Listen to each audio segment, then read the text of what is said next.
ازاي تعمل اكسبورت لجزء معين في الفيديو، ويا ريت تقولوا لنا رايكم في التعديل بتاع الانترو.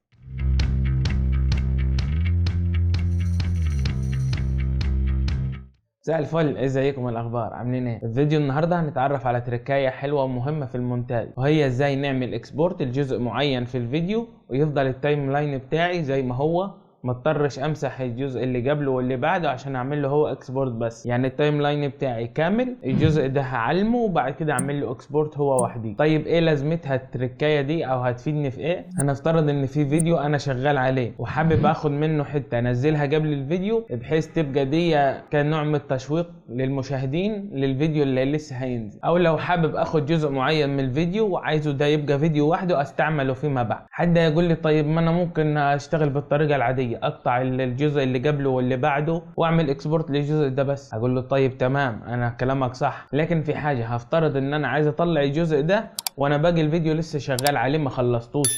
انا عايز التايم لاين بتاعي يفضل زي ما هو واعمل اكسبورت للجزء ده وبعد كده هكمل شغل زي ما انا. وانا اللي خلاني اعمل الفيديو ده ان كنت شغال على محاضره فيها اسئله كتير وحبيت اطلع كل سؤال لوحده الفيديو وحدي، لكن في الاخر يفضل التايم لاين زي ما هو، المحاضره كامله على بعضيها. فلو همشي بالطريقه العاديه في الفيديو اللي كنت شغال عليه ده، ان همسح الجزء اللي قبله واللي بعده واطلع كل واحد وحده. يعني مثلا انا اول سؤال مسحت قبله وبعده وطلعته، بعد كده عاوز احط الفيديوهات بتاعتي تاني في التايم لاين واعمل التايم لاين بتاعي تاني واشيل الباقي واطلع السؤال اللي بعده. طب ليه؟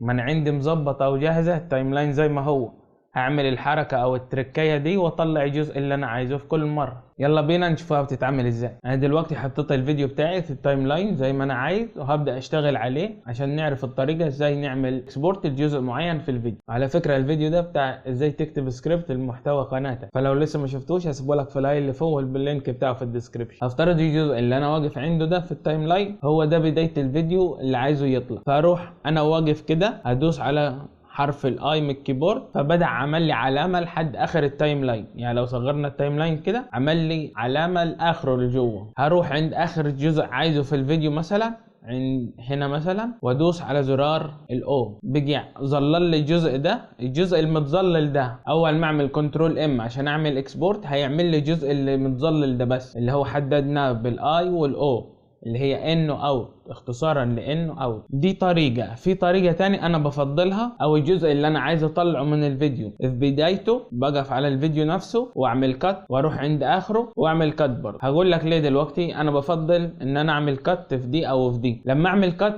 هتحرك بالاسهم بشكل اسهل، لكن ممكن البدايه تضيع مني لان ما عملش كات، او النهايه تضيع مني لان ما عملش كات. لكن لما ابقى عامل كات هدوس سهم فوق هيروح لي عند بدايه الفيديو، اروح دايس على زرار الاي، اروح عند اخر ادوس على سهم تحت هيوديني اخر الفيديو، ادوس على الاو هيعمل لي تظليل بقى الان والاوت بتاعي هو الجزء اللي مظلل ده في التايم لاين، ولما ادوس كنترول ام هيعمل لي اكسبورت للجزء ده بس. فدي الفكره، ان انا عملت كات في اوله وفي اخره، ان انا اتنقل بالاسهم بسهوله. سهم فوق هينقلني الاول، سهم تحت هينقلني الاخر. والى هنا عزيزي المشاهد لقد انتهت جرعه دوبامين التعلم لهذا اليوم. انتظركم في جرعه اخرى، الى اللقاء.